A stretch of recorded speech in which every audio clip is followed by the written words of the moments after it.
Hi friends, welcome to GVK study circle. ఈ వీడియోలో July 13, 2026కి సంబంధించి వార్తలు నిలిచిన జాతీయ, అంతర్జాతీయ, రాష్ట్రీయ అంశాల గురించి, వార్తలు నిలిచిన వ్యక్తులు, అవార్డులు, పుస్తకాలు, మరి క్రీడా సంబంధిత సమాచారం, ఒక్కొక్క అంశాన్ని వివరంగా తెలుసుకుందాం. అంతకంటే ముందుగా నిన్నటి డైలీ కరెంట్ అఫైర్స్ వీడియోలో అడిగిన ప్రశ్నకి వివరణతో కూడిన సమాధానాన్ని చూద్దాము. సో క్వశ్చన్ వచ్చేసి, ఇటీవల వార్తలు నిలిచిన ఒక పురస్కారం పైన అడగడం జరిగింది.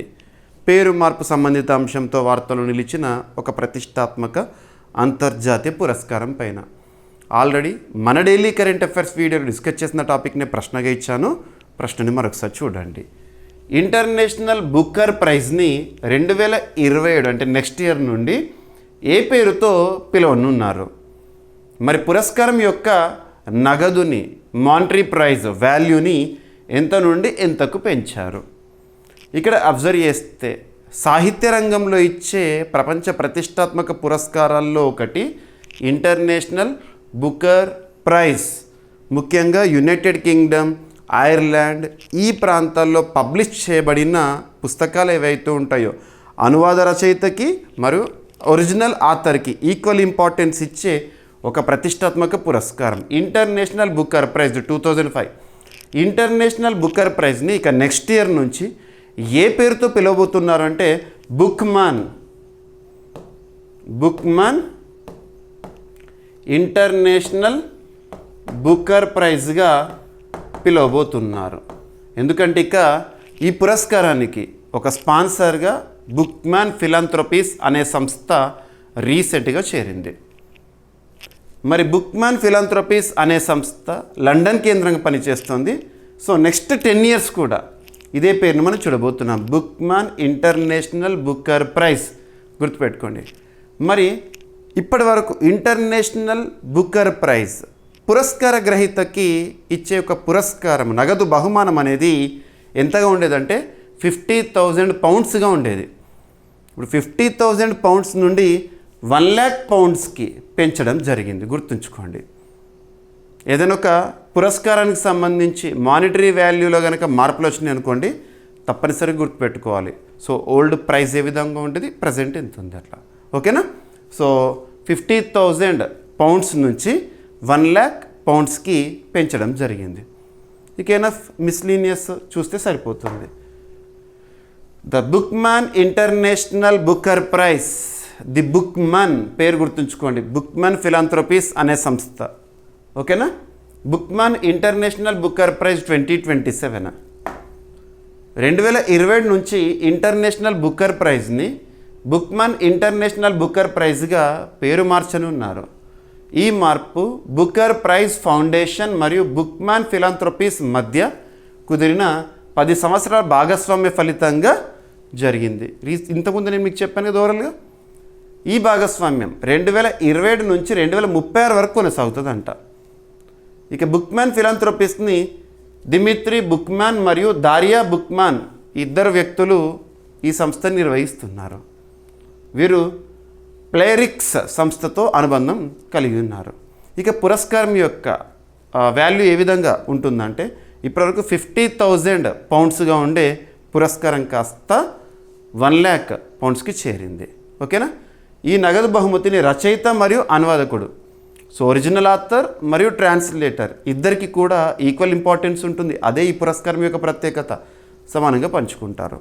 ఈ పురస్కారం ఏ భాషలోనైనా రాసిన కథా సాహిత్యాన్ని ఇంగ్లీష్కు అనువదించిన రచనలకు ప్రదానం చేస్తారు. మరియు అనువదించబడిన పుస్తకం అనేది ఖచ్చితంగా యూకే ఆర్ ఐర్లాండ్స్ ఇక్కడ పబ్లిష్ అయి ఉండాలి. ఓకేనా?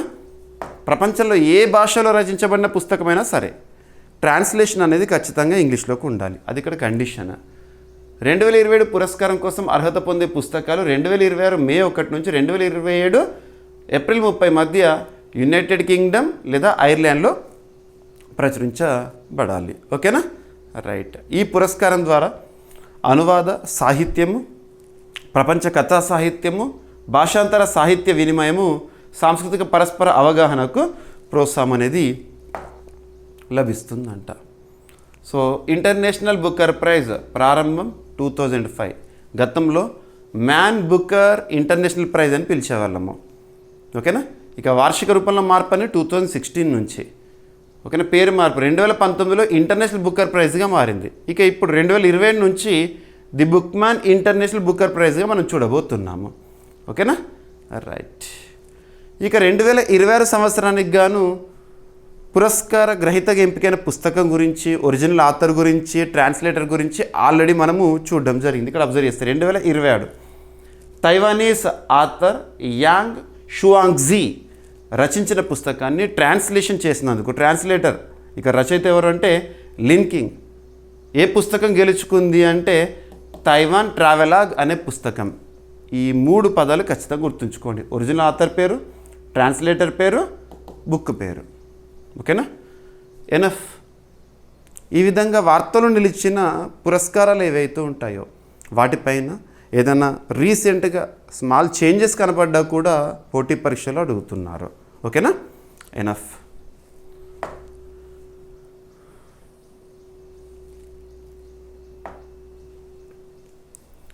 సో వింబుల్డన్ 2026 పోటీ పరీక్షల్లో కొన్ని పదాలపైన కూడా ప్రశ్న అడుగుతున్నారు. ముఖ్యంగా స్పోర్ట్స్ రిలేటెడ్గా కొన్ని టర్మ్స్ ఇచ్చేసేసి ఆ పదంతో సంబంధం ఉన్న క్రీడలు గుర్తించండి అని చెప్పేసేసి.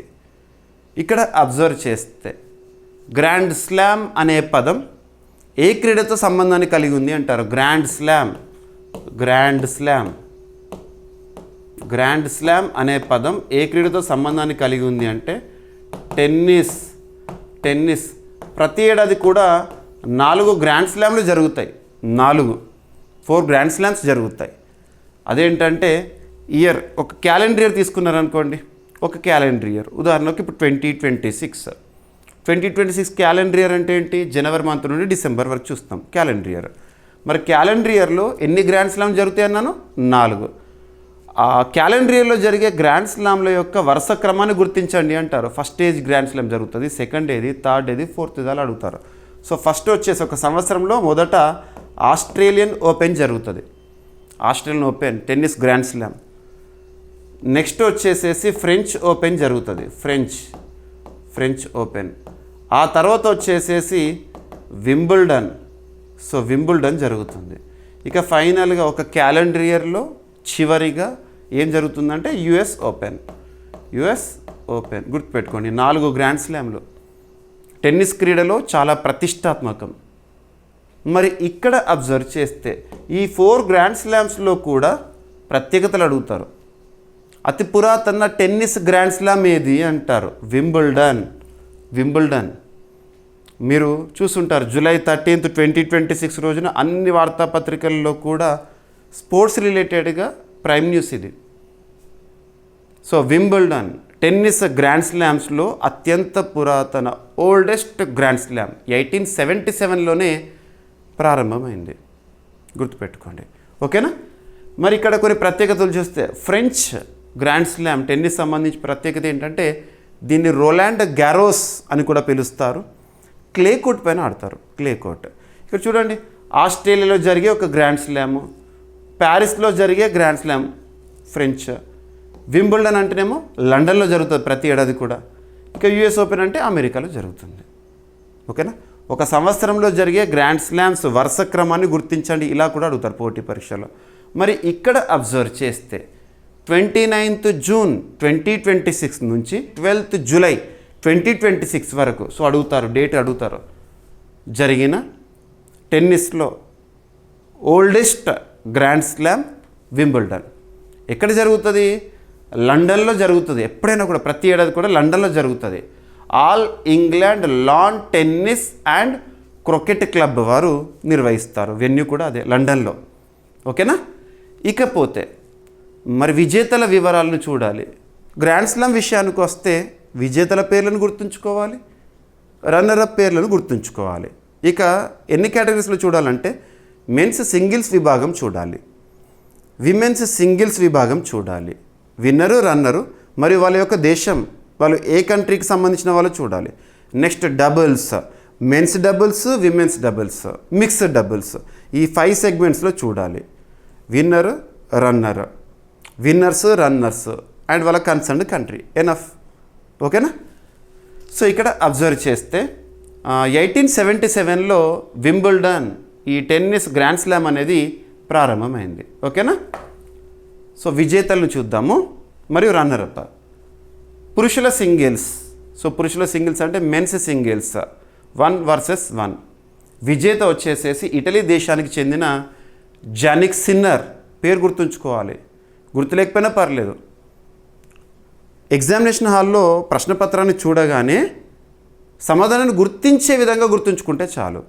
ప్రతి ఒక్కటి కూడా మనకు గుర్తుండదు, ప్రతి ఒక్కటి కూడా గుర్తుంచుకోవాల్సిన అవసరం లేదు, గుర్తించే విధంగా గుర్తుంచుకోవాలి. ఓకేనా? Jannik Sinner, Italy. ఇక రన్నరప్ ఎవరు? ఫైనల్లో ఓడిపోయిన వ్యక్తి అంటే Alexander Zverev. Alexander Zverev Germany దేశస్థుడు. తన పైన ఇటలీకి చెందిన జానిక్ సిన్నర్ గెలుపొందాడు. ఇక నెక్స్ట్ మహిళల సింగిల్స్, విమెన్స్ సింగిల్స్. విజేత వచ్చేసి లిండా నోస్కోవా. తను చెక్ రిపబ్లిక్ దేశానికి చెందినమే.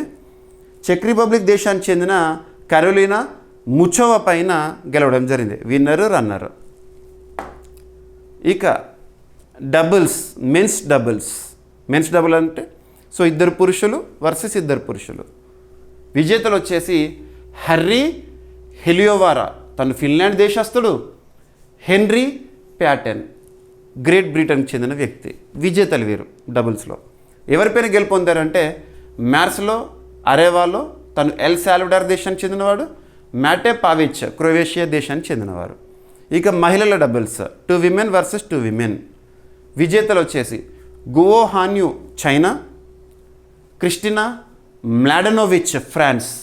వీళ్ళిద్దరు జంట ఎవరిపైన గెలుపొందారు అంటే కెనడాకి చెందిన గ్యాబ్రియలా డాబ్రోస్కి మరియు లూయిసా స్టెఫానీ, బ్రెజిల్. ఇక మిక్స్డ్ డబుల్ అంటే ఏంటంటే ఒక మహిళ ఒక పురుషుడు, ఒక మహిళ ఒక పురుషుడు, ఈ విధంగా ఆడతారు. సో విజేతలు వచ్చేసేసి మ్యార్స్లో అరేవాలో, తను ఎల్ సాల్వడార్ దేశస్థులు. Next Jelena Ostapenko, Latvia. వీళ్ళు విజేతలు. రన్నరప్ వచ్చేసేసి Storm Hunter and Mark Polmans. వీళ్ళు ఆస్ట్రేలియాకి చెందిన వారు. ఓకేనా? ఇక ఈ గ్రాండ్ స్లామ్ సంబంధించి వింబుల్డన్ టెన్నిస్ గ్రాండ్ స్లామ్ సంబంధించి basic points, static GK. So topic మనము కాంటెంపరీ టాపిక్ ఏం చూసాము? విజేతలు ఎవరు, ఎప్పుడు జరిగింది, ఎక్కడ జరిగింది, ఇవి చూసాము. ఇప్పుడు ప్రత్యేకతలు చూడాలి. స్టాటిక్ ఇన్ఫర్మేషన్ ఇది జీకే అని చెప్పొచ్చు. సో ఇక 2026 సంవత్సరం ఎవ్రీ ఇయర్ కూడా వింబుల్డన్ టెన్నిస్ గ్రాండ్ స్లామ్ జరుగుతుంది. మరి 2026 సంవత్సరం జరిగింది, అది ఎన్నో ఎడిషన్ అంటే 139th ఎడిషన్. 139th. మొదటిసారి 1877లో జరిగింది. ఇక 29th జూన్ నుంచి 12th జూలై 2026 వరకు జరిగింది. వేదిక All England lawn tennis and cricket Club. So స్థలం వచ్చేసేసి Wimbledon, London, United Kingdom. So surface, so court ఉంటుంది కదా, అంటే ఆడే కోర్టు, ఆట ఏరియా ఉంటుంది కదా, అది గ్రాస్ కోర్ట్. ఓకేనా? ఉదాహరణ చెప్పాలంటే ఫ్రెంచ్ ఓపెన్ ఉంది. ఫ్రెంచ్ ఓపెన్ ఏ సర్ఫేస్ పైన ఆడతారు, ఏ కోర్ట్ పైన ఆడతారు అంటే క్లే కోర్ట్, మట్టి కోర్ట్. మట్టి కోర్ట్ రారాజు, క్లే కోర్ట్ కింగ్ అని చెప్పేసి రఫెల్ నాదల్ పేరుని మనం వింటూ ఉంటాము. ఇక ఎప్పుడు స్టార్ట్ అయింది వింబుల్డన్ టెన్నిస్ గ్రాండ్ స్లామ్? 1877లో స్టార్ట్ అయింది. ఎవరు నిర్వహిస్తారు? All England lawn tennis and cricket club, London చెందిన సంస్థ. ప్రపంచంలో అత్యంత పురాతన tennis tournament, grand slam tournament. Grass కోర్టుపై నిర్వహించే ఏకైక టెన్నిస్ గ్రాండ్ స్లామ్ ఏది అంటారు? వింబుల్డన్. అదే క్లే కోర్టుపై నిర్వహించే ఏకైక టెన్నిస్ గ్రాండ్ స్లామ్ ఏది అంటే ఫ్రెంచ్ ఓపెన్. అలాగా ప్రతి సంవత్సరం జరిగే 3rd grand slam tournament. First ఏం జరుగుతుంది? ఒక క్యాలెండర్ ఇయర్లో Australian open, next French open, next వచ్చేసేసి వింబుల్డన్. ఆ తర్వాత ఇయర్ ఎండ్లో ఏం జరుగుతుంది? నెక్స్ట్ జరగబోయే గ్రాండ్ స్లామ్ ఏది? US open. అలాగా. ఓకేనా? ఆస్ట్రేలియన్ ఓపెన్ ఏమో ఎప్పుడు స్టార్ట్ అయిందంటే 1905లో. ఫ్రెంచ్ ఓపెన్ ఏమో 1891. వింబుల్డన్ వచ్చేసి 1877. ఇక యుఎస్ ఓపెన్ వచ్చేసేసి 1881. So 1877 oldest Wimbledon. ఇక రీసెంట్గా మనం అబ్జర్వ్ చేస్తే వింబుల్డన్ ప్రైజ్ మనీని కూడా భారీగా పెంచారు. గతంలో పోలిస్తే 20% పెంచారు. మొత్తం టోర్నమెంట్ ప్రైజ్ మనీని మన ఇండియన్ కరెన్సీలో చూపిస్తే 821 crore రూపీస్గా డిక్లేర్ చేశారు. ఇందులో విజేత సింగిల్స్ విజేత ఉంటారు కదా, సింగిల్స్ విజేతకి 45 కోట్ల రూపాయలు, రన్నరప్ ఉంటారు కదా సింగిల్స్ రన్నరప్ విజేతకేమో 45 కోట్ల రూపాయలు, రన్నరప్కేమో 23 కోట్ల రూపాయలు. గుర్తుపెట్టుకోండి, అడుగుతారు. ఇది రీసెంట్ అప్డేట్. ప్రైజ్ మనీని గతంతో పోలిస్తే ఎంత పెంచారని అడుగుతారు. ఓకేనా. ఇక ministry of environment, forest, climate change వారికి సంబంధించి ఒక యోజన లేదా ఒక ఇనిషియేటివ్కి సంబంధించిన అఫీషియల్ అనౌన్స్మెంట్. సో ఇనిషియేటివ్ లేదా పథకం అని చెప్పొచ్చు. ఇనిషియేటివ్ పేరు ఏంటంటే ఆస్తావన్ సంరక్షణ యోజన. ఆస్తావన్ సంరక్షణ యోజన ఇది ఒక కొత్త పథకం అనండి, లేదంటే కొత్త ఇనిషియేటివ్. ఆస్తావన్ దేనికి సంబంధించి అంటే కొన్ని ఏరియాస్లో చిన్న చిన్న అడవులు ఉంటాయి, సాక్రెడ్ గ్రోవ్స్, స్థానికంగా నివసించే ప్రజలు ప్రొటెక్ట్ చేస్తున్న ప్రకృతి వనాలు కానివన్నీ ఉంటాయి కదా, వాటిని అభివృద్ధి చేయడం కోసం కేంద్ర ప్రభుత్వము ఈ పథకానికి ఆస్తావన్ సంరక్షణ యోజనకు ఆమోదం తెలిపింది. ఏ మంత్రిత్వ శాఖ పరిధిలో అంటే ministry of environment, forest, climate change. Concern మినిస్టర్గా ప్రస్తుతం ఎవరు విధులు నిర్వర్తిస్తున్నారంటే భూపేంద్ర యాదవ్ గారు. మరి దీనికి సంబంధించి ఏ నిధులను వాడతారంటే కంపా నిధులు, compensatory afforestation fund management authority, CAMPA నిధులను దాదాపు 3,000 కోట్ల రూపాయలతో.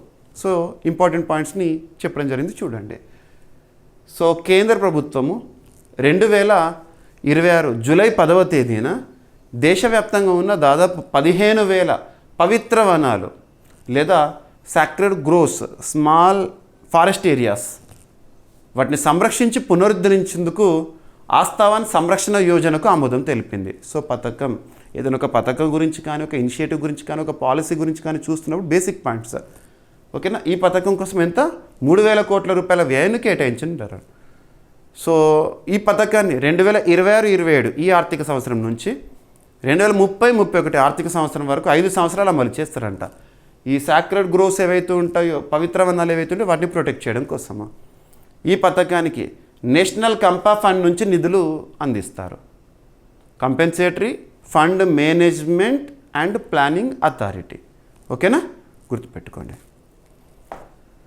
సో ఈ పథకం కింద పవిత్ర వనాలను ఆస్థా వనాలుగా సంరక్షిస్తారు. ఈ నిర్ణయం కోయంబత్తూరులో జరిగిన జాతీయ క్యాంపా 7వ పాలక మండలి సమావేశంలో తీసుకున్నారు. ఓకేనా, రైట్. సో 2024 డిసెంబర్ 18న సుప్రీంకోర్టు ఇచ్చిన ఆదేశాల మేరకు ఈ పథకానికి ఆమోదం లభించింది. ఓకేనా.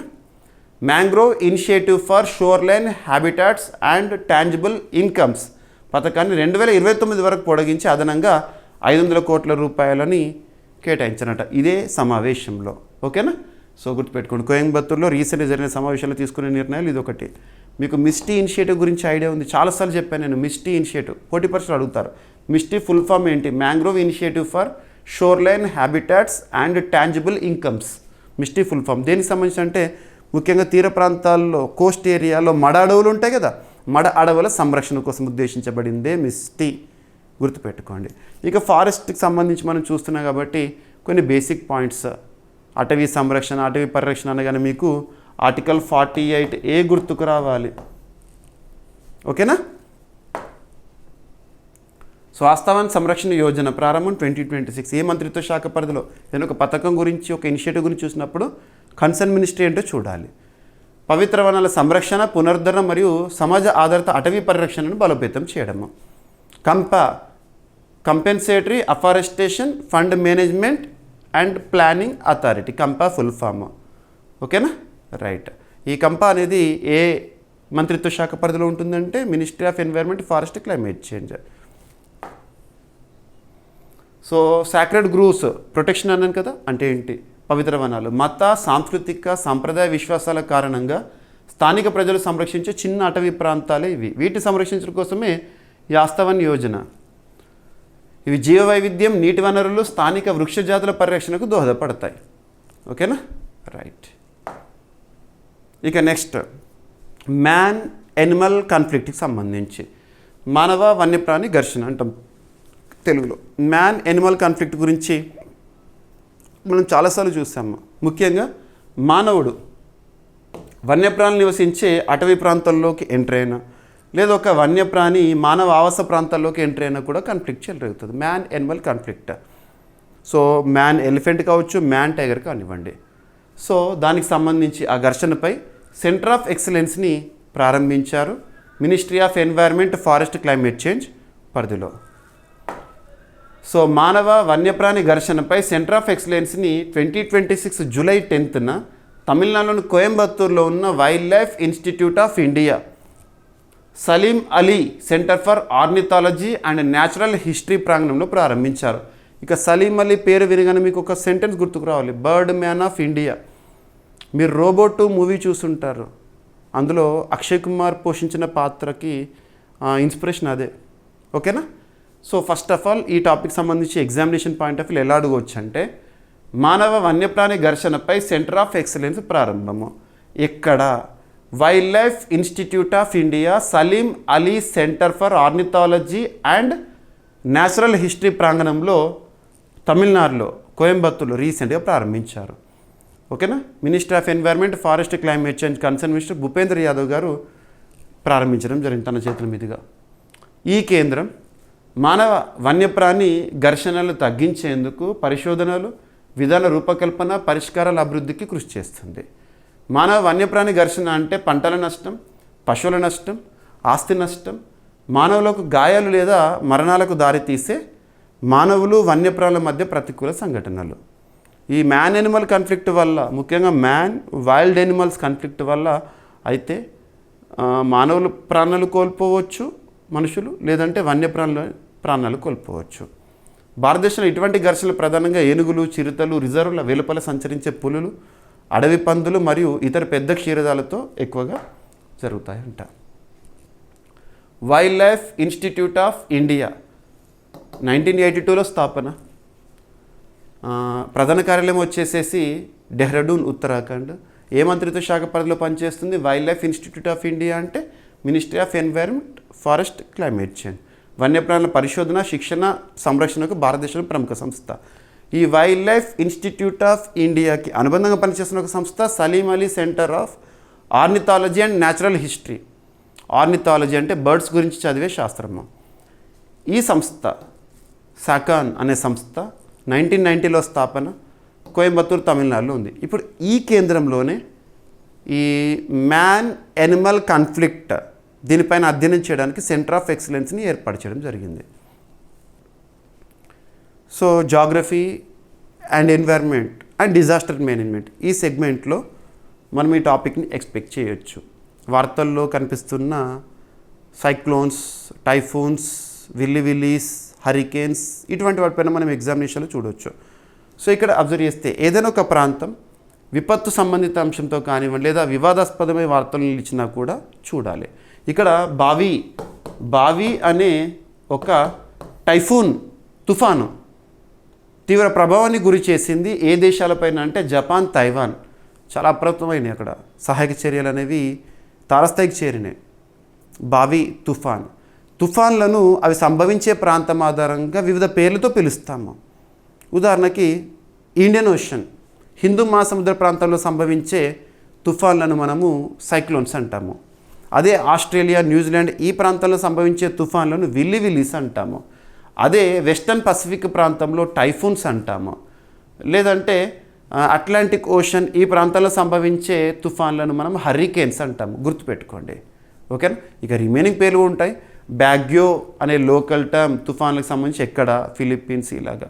సో ఇప్పుడు బావి అనే ఒక టైఫూన్ లేదా తుఫాను రీసెంట్గా సంభవించింది. ఏ దేశాలపైన తీవ్ర ప్రభావాన్ని చూపిస్తుంది అని అడగవచ్చు. ఈ బావి అనేది వియత్నామీస్ వర్డ్.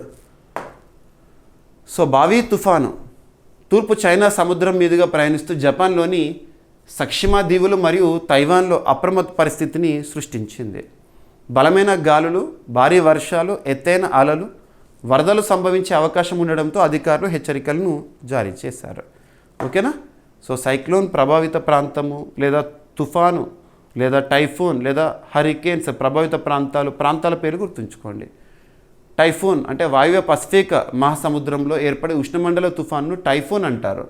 ఓకే, ఇప్పుడు ఇది typhoon, right? So Japan, Taiwan ఈ రెండు దేశాలపైన కదా తీవ్ర ప్రభావం ఈ బావి అనే టైఫూన్. సో జపాన్ రాజధాని వచ్చేసేసి టోక్యో, కరెన్సీ జపాన్ యెన్. అక్కడ ప్రధానమంత్రిగా అదే చరిత్రలో మొట్టమొదటి మహిళా ప్రధాని సనై టకేచి గారు. ఇక తైవాన్ దేశం విషయానికి వస్తే రాజధాని Taipei, currency new Taiwan dollar. అక్కడ అధ్యక్షుడిగా లై చింగ్ టే గారు విధులు నిర్వర్తిస్తున్నారు. ఇక నెక్స్ట్ భారత ప్రధాని నరేంద్ర మోదీ గారి 3 దేశాల పర్యటనను మనం చూసాము జూలై మంత్లో. ఇక్కడ అబ్జర్వ్ చేస్తే ఇండోనేషియా, ఆ తర్వాత ఆస్ట్రేలియా, తర్వాత న్యూజిలాండ్. సో ఇండోనేషియా, ఆస్ట్రేలియా గురించి ఆల్రెడీ మనం చూసాము. ఇక్కడ న్యూజిలాండ్ గురించి ఒక టార్గెట్. సో భారత్ న్యూజిలాండ్ ద్వైపాక్షిక వాణిజ్య లక్ష్యం వచ్చేసేసి 35,000 కోట్ల రూపాయలకు తీసుకెళ్ళాలి. అది లక్ష్యం, టార్గెట్ నిర్ణయించుకున్నారు 2030 నాటికి. బైలాటరల్ ట్రేడ్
సో ఇక ఈరోజు ప్రశ్న ఆల్రెడీ మన డైలీ కరెంట్ అఫైర్స్ వీడియోలో డిస్కస్ చేసిన టాపిక్ ఏది ప్రశ్నని చూడండి.